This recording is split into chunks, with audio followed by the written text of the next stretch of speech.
Assalamualaikum warahmatullahi wabarakatuh. Perkenalkan, nama saya Piki Nugraha. Saya berasal dari kelas TI 4E.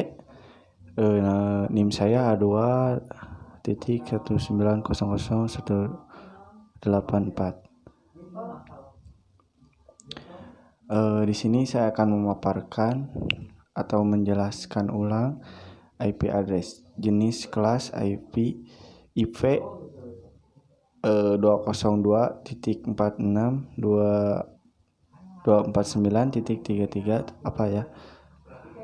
IP kelas C merupakan alamat IP address yang digunakan untuk jaringan berskala kecil, sebab IP kelas ini hanya mempunyai 264 host yang dapat terkoneksi.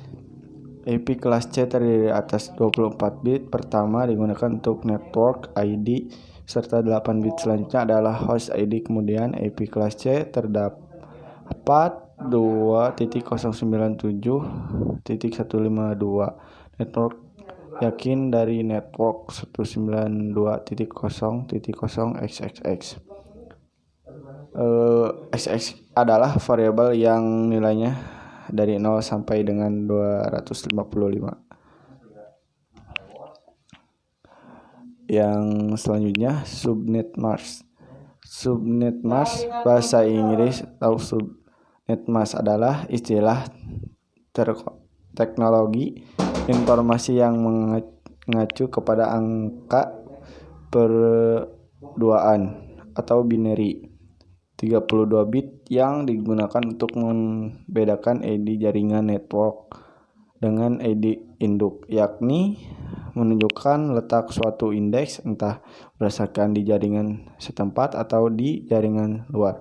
Setiap induk atau host di dalam sebuah jaringan yang menggunakan TCP atau IP membutuhkan sebuah pola up jaringan meskipun berada di dalam sebuah jaringan dengan satu segmen saja. Yang alamat network address adalah address yang digunakan untuk mengenali suatu network pada jaringan internet.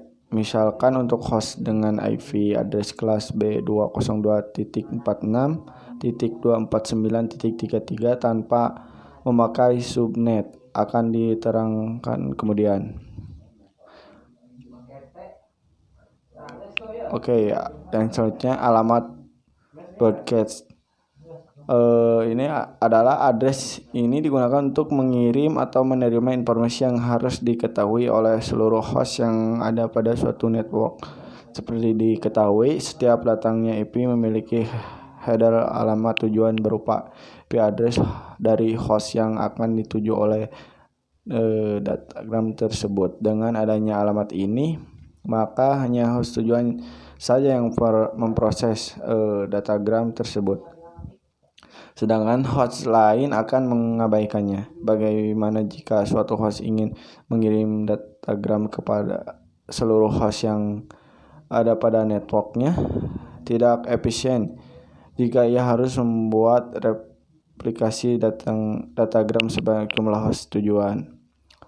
Yang selanjutnya host address. Alamat IP dibagi menjadi dua bagian, alamat jaringan dan alamat host. Yang sebuah IP address terdiri dari sekumpulan angka-angka. Angka-angka tersebut dikelompokkan menjadi 4. Setiap kelompok angka tersebut terdiri dari 1 sampai 3 digit angka. Tentang angka dalam IP address berkisaran antara 0 sampai dengan 255. Contoh IP address adalah 202.46.249.33. Di dalam sebuah IP address terdapat dua bagian, yaitu network ID dan host ID. Network ID adalah bagian dari IP address yang memberitahukan di mana jaringan itu aktif. Dalam contoh di atas, network ID ditunjukkan dengan 3 angka di awal, sedangkan host ID adalah bagian dari IP address yang merujuk pada identitas perangkat dalam jaringan. Dari contoh di atas, host ID terletak pada angka yang terakhir di sebuah jaringan. Network ini dapat dianalogikan sebagai sebuah perumahan, sedangkan host ID adalah nomor-nomor rumah yang ada dalam perumahan tersebut. Oke, cukup sekian. Terima kasih. Mohon maaf apabila banyak kesalahan. Wassalamualaikum warahmatullahi wabarakatuh.